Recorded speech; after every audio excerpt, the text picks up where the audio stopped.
मेरे साथ खोलिए यूहन्ना रचित सुसमाचार 4 अध्याय और इसके 43 पद से प्रारंभ करते हुए। Here is a man who belongs to King Herod's court. यहाँ एक व्यक्ति है जो राजा हेरोदेस का राज कर्मचारी है। He comes to Jesus asking him to go with him from Canaan to Capernaum. वो यीशु के पास आकर उसे काना से कफरनाहूम चलने के लिए कहता है। This was a distance of about 40 kilometers. ये करीबन 40 किलोमीटर की दूरी थी। The reason he wanted him to go with him is to heal his son who is at the point of death. उसको यीशु को अपने साथ चलने के लिए कहने का कारण यह था कि उसका पुत्र जो कि अंतिम सांसें गिर रहा था, यीशु आकर उसे चंगा करे। After Jesus rebukes the father of the sick boy, Jesus heals the boy by remote control. यीशु लड़के के पिता को डांटने के बाद उसके पुत्र को वहीं से ही चंगा कर देता है। This royal officer in the king's palace comes to Jesus first out of desperation. राजा के दरबार का ये शाही अफसर पहले तो निराशा के कारण यीशु के पास आया, Because he only knew Jesus by reputation. क्योंकि वो यीशु को मात्र उसकी प्रतिष्ठा की वजह से जानता था। The officer did not know Jesus personally, ये अधिकारी यीशु को व्यक्तिगत रूप से नहीं जानता था, nor did he believe in him as the Messiah. ना उसने मसीह मानकर उस पर विश्वास किया था। But by the end of the narrative, we see not only the officer, but his entire household became believers in the Lord Jesus Christ. परंतु इस भाग के अंत तक आते आते हम देखते हैं कि न केवल वो अधिकारी बल्कि उसका पूरा घराना प्रभु यीशु मसीह पर विश्वास करके विश्वासी बन गया। What is the object of all miracles? सब चमत्कारों का मकसद क्या है? The object of all miracles is belief in the only Lord and Savior Jesus Christ. सभी चमत्कारों का मकसद है उस एकमात्र प्रभु और उद्धारकर्ता यीशु मसीह पर विश्वास। It is very clear from this miracle that there is a progression of faith. यहां इस चमत्कार से यह स्पष्ट होता है कि वहां विश्वास की प्रगति चल रही है। First, we see a flickering faith. सबसे पहले हम एक टिमटिमाते विश्वास को देखते हैं। Secondly, we see a flame of faith. दूसरा हम विश्वास की लपट को देखते हैं। Then thirdly, we see the fire of faith. फिर तीसरा हम विश्वास की आग को देखते हैं। The initial flickering of faith rested upon the report of others. शुरुआती टिमटिमाता विश्वास दूसरों से सुनी बातों पर आधारित था। The nobleman believed what others have said about Jesus. उस कुलीन मनुष्य ने जो उसने दूसरों से यीशु के बारे में सुना था उस पर विश्वास किया। In many ways, that's how you and I begin our faith journey. बहुत तरह से आप और मैं भी ऐसे ही अपनी विश्वास यात्रा प्रारंभ करते हैं। Someone introduces us to the Lord. कोई प्रभु से हमारा परिचय कराता है। Someone says, come and see. कोई कहता है आकर तो देखो। Someone says, let me tell you about what happened to me. कोई कहता है मैं आपको बताता हूं मेरे साथ क्या हुआ। Someone says, Jesus forgave my sins. कोई बताता है यीशु ने मेरे पापों को क्षमा कर दिया। Jesus saved me from the punishment of my sins. यीशु ने मुझे मेरे पापों के दंड से बचा लिया। And he can do the same for you. और वो आपके लिए भी ऐसा ही कर सकता है। So we come to Christ with a flickering of faith burning within us. तो हम हमारे अंदर टिमटिमाते विश्वास के साथ मसीह के पास आते हैं। We don't understand a lot of things. हमें ज्यादा बातों की समझ नहीं है। We don't comprehend all truth. हम पूरे सत्य को नहीं समझते। But a spark has been lit. परंतु एक चिंगारी जल चुकी है। This may be happening with some of you, my dear listeners. मेरे प्रिय श्रोताओं, आप में से कुछ के साथ भी शायद ऐसा ही हो रहा होगा। You are listening to these broadcasts and a flickering of faith has been lit in your heart. आप इन प्रसारणों को सुन रहे हैं और आपके अंदर विश्वास का टिमटिमाना प्रारंभ हो चुका है। Let me give you an illustration. मैं आपको एक उदाहरण देता हूं। There were a group of passengers on a vessel that was steaming along a river on a foggy day. यात्रियों का एक समूह एक धुंध भरे दिन एक नाव पर यात्रा कर रहा था जो बहुत तेज रफ्तार से आगे बढ़ रही थी। Some of the passengers became very angry. कुछ यात्री बहुत क्रोधित हो गए। Because in spite of the heavy fog, the boat was going full steam ahead. क्योंकि गहरी धुंध होते हुए भी नाव पूरी रफ्तार से चल रही थी। Finally, they went to the first officer and complained. अंततः वो पहले अधिकारी के पास गए और इस पर आपत्ति जताई। The first officer replied with a smile on his face. चेहरे पर एक मुस्कान के साथ उस अधिकारी ने उत्तर दिया, Oh, don't worry. घबराइए नहीं। The fog lies low, but the captain is high above it and he sees where we're going. धुंध नीचे नीचे है परंतु कप्तान इससे ऊंचे स्थान पर बैठा है और उसे पता है हम कहां जा रहे हैं। That is the flickering of faith. यह है विश्वास का टिमटिमाना। when we don't understand, जब हम समझते नहीं हैं, when we don't know, जब हमें पता नहीं होता है, but still we throw ourselves at the mercy of the captain of our life. परंतु फिर भी हम खुद को अपने जीवन के कप्तान की दया पर छोड़ देते हैं। That is the nobleman flickering of faith. यही है उस कुलीन मनुष्य का टिमटिमाता विश्वास। The nobleman did not know that he needed the healing of his heart. वो कुलीन मनुष्य ये नहीं जानता था कि उसे अपने दिल की चंगाई की आवश्यकता है। The nobleman did not know that he needed the saving of his soul. वो कुलीन मनुष्य ये नहीं जानता था कि उसे अपनी आत्मा के उद्धार की जरूरत है। The nobleman did not know that he is talking to the Savior of the world. वो कुलीन मनुष्य नहीं जानता था कि वो जगत के उद्धारकर्ता से बात कर रहा था। His faith was very narrow in its scope. उसका विश्वास अपने विस्तार में बहुत तंग था। His faith was short in its range. उसका विश्वास अपनी पहुंच में छोटा था। And his faith was limited in its perspective. और उसका विश्वास अपने नजरिए में सीमित था। But he only had a flickering of faith. परंतु उसके पास केवल टिमटिमाता विश्वास ही था। Some of you may be in this stage this very day. आज के दिन आप में से भी कई बिल्कुल इसी दशा में होंगे। You have seen how the lives of others have been changed. आपने देखा है कि दूसरों के जीवन कैसे बदल गए। You know about Jesus by reputation. आप यीशु को उसकी प्रतिष्ठा के कारण जानते हैं। You know that he is more than just a religious leader, आप जानते हैं कि वो मात्र एक धार्मिक अगुवे से कहीं बढ़कर है, more than just a teacher, एक शिक्षक से कहीं बढ़कर, more than just a prophet, एक भविष्यवक्ता से कहीं बढ़कर, more than just a healer, एक चंगाई देने वाले से कहीं बढ़कर, and more than just a name to call upon when you are in need. और आपकी जरूरत के समय में पुकारने के लिए एक नाम से कहीं बढ़कर, Because Jesus can ignite it to be a flame. क्योंकि यीशु इसे जलाकर लपट बना सकता है। This nobleman's faith was so feeble that he limited the power of Jesus to his local presence. इस कुलीन मनुष्य का विश्वास इतना कमजोर था कि उसने यीशु की शक्ति को उसकी स्थानीय उपस्थिति तक सीमित समझा। He said, उसने कहा, "Come down before my child dies." आ इससे पहले कि मेरा पुत्र मर जाए। How many people do you know who think like this man? आपके विचार में कितने लोग इस व्यक्ति की तरह सोचते हैं? They have made up their minds about what Jesus can or cannot do. उन्होंने अपना मन बना लिया है कि यीशु क्या कर सकता है और क्या नहीं कर सकता। Some of you have conditioned your minds as to how Jesus can work. आप में से कईयों ने अपने मन को इस बारे में अनुकूलित कर लिया है कि यीशु कैसे कार्य कर सकता है। You may have decided that unless a person does certain things or believes certain things, शायद आपने सोच लिया है कि जब तक कोई व्यक्ति कुछ खास कार्य नहीं करता या कुछ विशेष बातों पर विश्वास नहीं करता, God cannot act. तब तक परमेश्वर कुछ नहीं कर सकता। But I want you to notice verse 47. पर मैं चाहता हूं कि आप 47 पद पर ध्यान दें। This man sought Jesus. इस पुरुष ने यीशु को खोजा। Let us read it. आइए पढ़ते हैं।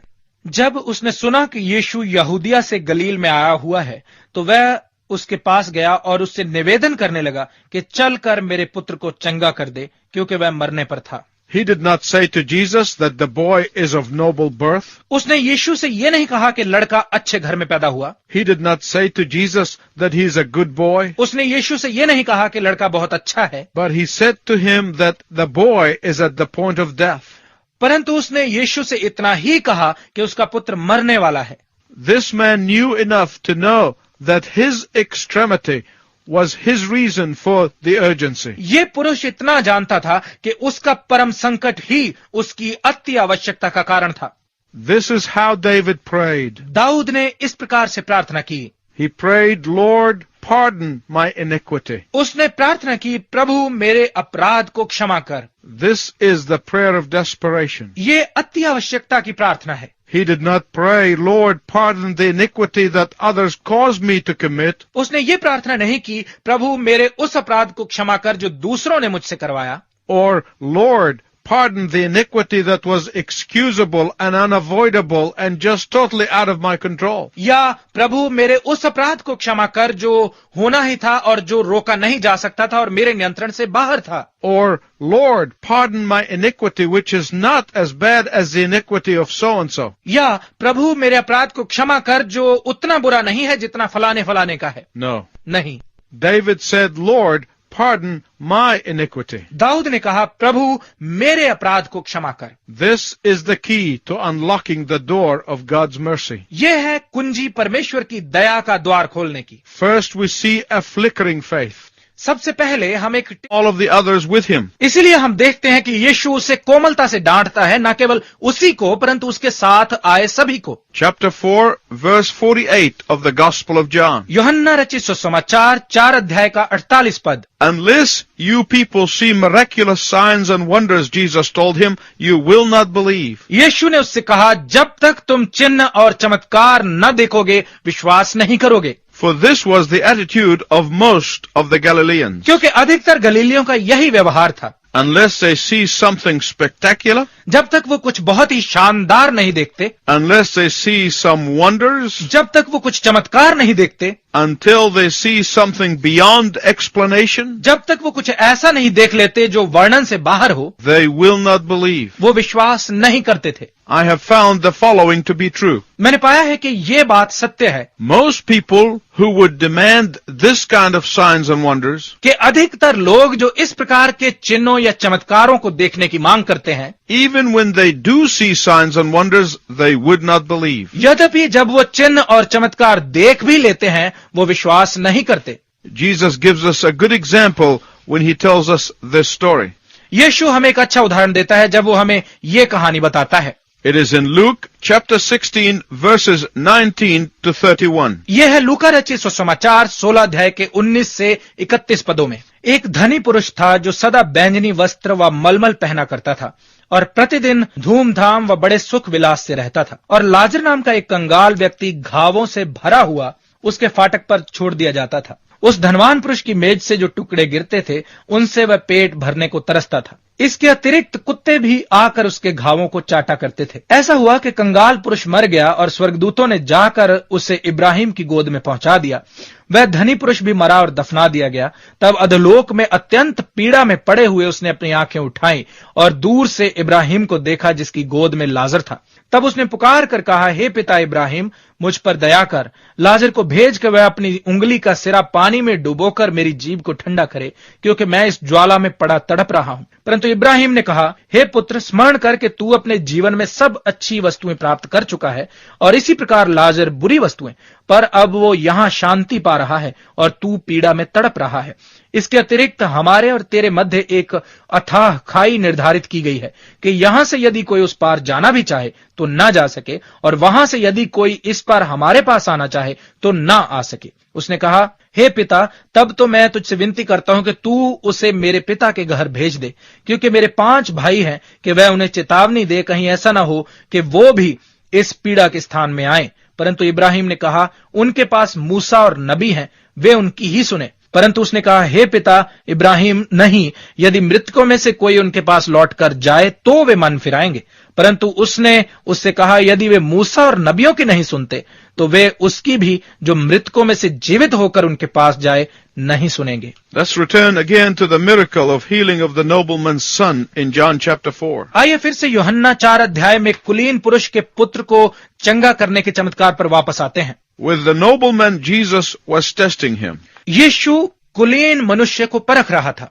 He wanted to see if the man really meant business and if that flickering faith was for real. वो देखना चाहता था कि क्या वो वास्तव में ही गंभीर है और उसका टिमटिमाता विश्वास सच्चा था, Or did he come to him just for sensationalism? या फिर वो उसके पास बस रोमांच के लिए ही आया था। The nobleman does not defend himself. वो कुलीन मनुष्य अपना बचाव नहीं करता। The nobleman does not argue with Jesus. उस कुलीन मनुष्य ने यीशु के साथ वाद विवाद नहीं किया। The nobleman does not rationalize his need. उस कुलीन मनुष्य ने अपनी जरूरत का बहाना नहीं बनाया। He simply urges Jesus to do something before the child dies. उसने सिर्फ यीशु से कुछ करने का निवेदन किया इससे पहले कि बच्चा मर जाता। Jesus' response must have been totally unexpected. यीशु की प्रतिक्रिया निश्चय ही आशा के विपरीत रही होगी। The man probably expected Jesus to go down with him, say certain things, do certain things, but Jesus didn't. उस पुरुष ने शायद आशा की होगी कि यीशु उसके साथ चलेगा, कुछ विशेष बातें कहेगा, कुछ विशेष कार्य करेगा, परंतु यीशु ने ऐसा कुछ नहीं किया। Just like Naaman, the Syrian general. बिल्कुल आराम के सेनापति नमान की तरह। when he thought that Elisha the prophet would come out and lay hands on him and say a fervent prayer before he would be healed of his leprosy. जब उसने सोचा कि अलीशा नबी उसे कोढ़ से चंगा करने से पहले बाहर आकर उस पर अपने हाथ रखेगा और कोई गंभीर प्रार्थना करेगा, But all that Elisha did was send his servant saying, Go, wash in the Jordan River 7 times and you will be cleansed. परंतु अलीशा ने केवल अपने दास के हाथ ये संदेश भेजा, जाकर यर्दन नदी में 7 बार स्नान कर और तू चंगा हो जाएगा. In Naaman's case, as in this nobleman's case, the miracle was in the journey. नमान के मामले में जैसा कि इस कुलीन मनुष्य के साथ भी ऐसा ही था कि चमत्कार रास्ते में था. Right at that point where Jesus said to him, Go, your son lives. बिल्कुल उसी वक्त जब यीशु ने उससे कहा, जा, तेरा पुत्र जीवित है. Right at that point when he heard Jesus utter these words, बिल्कुल जैसे ही उसने यीशु के मुंह से ये शब्द सुने, he turned around and went home. वो मुड़ा और घर चला गया. Right at this point, this man's flickering faith turned into a flame of faith. बिल्कुल इसी क्षण उस व्यक्ति का टिमटिमाता विश्वास लपट में बदल गया. At that point, the man believed that Jesus could heal just as easily from a distance as he could on the spot. इसी क्षण इस मनुष्य ने विश्वास किया कि यीशु जितना आसानी से किसी स्थान पर जाकर चंगा कर सकता है, उतना ही आसानी से दूर से भी कर सकता है. He had faith to believe that when Jesus' word is uttered, उसे ये विश्वास करने का भरोसा था कि जब यीशु के मुंह से शब्द निकला, disease would flee. बीमारी भाग जाएगी. This man believed the words of the psalmist. इस मनुष्य ने भजनकार के शब्दों पर विश्वास किया. In Psalm 107 verse 20, भजन संहिता 107 अध्याय के 20 पद में लिखा है, he sent forth his word and healed them. He rescued them from the grave. उसने अपना वचन भेजकर उन्हें चंगा किया, उसने उन्हें कब्र से बचा लिया. This man not only believed the words of Jesus, इस मनुष्य ने न केवल यीशु के शब्दों पर विश्वास किया, but his fear, his anxieties, his worries have disappeared. परंतु उसका भय, चिंता और घबराहट सब गायब हो गई. According to John's timing, Jesus said these words about 1 o'clock in the afternoon. यूहन्ना के बताए समय के अनुसार यीशु ने दोपहर के 1 बजे के आसपास ये शब्द कहे. Obviously, the man did not run home. निश्चय ही वो मनुष्य घर को नहीं भागा. He continued and stayed overnight till the next day. वो अगले दिन तक वहीं रुका. Why panic? घबराहट कैसी? Jesus said, Your son lives. यीशु ने कहा, तेरा पुत्र जीवित है. Why worry? चिंता कैसी? Jesus promised. यीशु ने वादा किया. Why fear? कैसा भय? Jesus gave his word. यीशु ने वचन दिया था. Why be anxious? क्यों घबराया जाए? Jesus ordered healing. यीशु ने चंगाई की आज्ञा दी है. So the flickering of faith gives way to a flame of faith. तो विश्वास के टिमटिमाने की जगह विश्वास की लपट आ जाती है. And the flame of faith gives way, thirdly, to the burning fire of faith. और तीसरा, विश्वास की लपट के स्थान पर विश्वास की आग जलने लगती है. The man comes home and he is greeted by some of his servants. वो व्यक्ति घर पहुंचता है और उसके कुछ दास उसे मुबारकबाद देते हैं. Presumably before he got to his house. अनुमान है कि उसके घर में प्रवेश करने से पहले ही And they said, Guess what, master? Your son is alive. उसके दासों ने कहा, स्वामी जी पता है क्या, आपका पुत्र जीवित है. Those 3 words sounded so familiar to the nobleman. ये 3 शब्द उस कुलीन मनुष्य को बहुत जाने पहचाने लगे. As if to say, Oh, don't tell me. It happened about 1 o'clock in the afternoon yesterday, right? जैसे कि वो कह रहा हो, ओह अब ये ना कहना कि ये कल दोपहर 1 बजे के आसपास हुआ. Yes, how did you know? हाँ, पर आपको कैसे पता? Oh, Jesus told me so. ओ यीशु ने मुझसे ऐसा ही कहा था. The nobleman took Jesus at his word. कुलीन मनुष्य ने यीशु के वादे पर विश्वास किया. He trusted in the promise of Jesus. उसने यीशु के वादे पर भरोसा किया. What about you? आपके बारे में क्या है? Do you trust in the promises of Jesus? क्या आप यीशु के वादों पर भरोसा करते हैं? Do you put your whole trust in Jesus? क्या आप अपना पूर्ण भरोसा यीशु पर रखते हैं? In fact, as a result of this, the whole household, including servants, children, everybody, became believers in Jesus Christ. बल्कि इसके परिणाम स्वरूप पूरा घराना बच्चों और दासों समेत सभी यीशु मसीह पर विश्वास ले आए. My listening friends, please listen very carefully. मेरे श्रोता मित्रों कृपया बहुत ध्यानपूर्वक सुने. I want to tell you some very important things about faith. मैं आपको विश्वास के बारे में कुछ बहुत महत्वपूर्ण बातें बताना चाहता हूँ. Faith sees the invisible. विश्वास अदृश्य चीजों को भी देख लेता है. Faith believes the incredible. विश्वास अविश्वसनीय बातों पर भी विश्वास करता है। Faith is to accept the impossible. विश्वास है असंभव को स्वीकार करना। Faith does without the indispensable. विश्वास अनिवार्य के बिना भी चलता है। Faith bears the intolerable. विश्वास असहनीय को भी सहन करता है। Faith is idle when circumstances are all right. विश्वास शांत रहता है जब परिस्थितियां ठीक होती हैं। Only in adverse circumstances is our faith in God exercised. केवल विपरीत परिस्थितियों में ही परमेश्वर पर हमारे विश्वास का इस्तेमाल होता है। Faith is like our muscles. विश्वास हमारी नसों की तरह है। They grow strong with exercise. ये कसरत के साथ मजबूत बनते हैं। Faith is trusting God's plan for your life. विश्वास है आपके जीवन के लिए परमेश्वर की योजना पर भरोसा करना। Faith is not asking God to bless your plan. परमेश्वर को आपकी योजनाओं पर आशीष देने के लिए कहना विश्वास नहीं है। Faith is obeying His will in your life. विश्वास है आपके जीवन में उसकी इच्छा का पालन करना। Faith is not demanding that God obeys your will. परमेश्वर से आपकी इच्छा का पालन करने की मांग करना विश्वास नहीं है। Faith is surrender of my desire to His. विश्वास है उसकी इच्छा के सामने मेरी इच्छा का समर्पण। Faith is for me to pull off the road so that I can give way to His plan. मेरे लिए विश्वास है उसकी योजना को रास्ता देने के लिए खुद रुक जाना। What stage is your faith in right now? इस समय आपका विश्वास किस स्तर पर है? Is it flickering? क्या ये टिमटिमा रहा है? You can ask God today, Lord, ignite my faith to trust you blindly. आप आज ही परमेश्वर से कह सकते हैं, प्रभु मेरे विश्वास को जलाइए कि मैं आप पर बंद आंखों से भी विश्वास करूं। Is your faith flaming? क्या आपका विश्वास एक लपट है? You can ask the Lord today, Lord, ignite this flame to be a huge fire. आप आज ही प्रभु से ये कह सकते हैं, प्रभु इस लपट को जलाकर बड़ी आग बना दीजिए। A fire of faith that will touch the lives of others. विश्वास की ऐसी आग जो दूसरों के जीवन को छुए। A fire of faith that will bless others. विश्वास की ऐसी आग जो दूसरों के लिए आशीष हो। A fire of faith that will change the lives of others. विश्वास की ऐसी आग जो औरों के जीवनों को बदल दे। It is my prayer that this will be your prayer. मेरी प्रार्थना है कि यही आपकी प्रार्थना हो। Until next time, I wish you God's richest blessing. अगली बार तक मैं आपके लिए परमेश्वर की उत्तम आशीष की कामना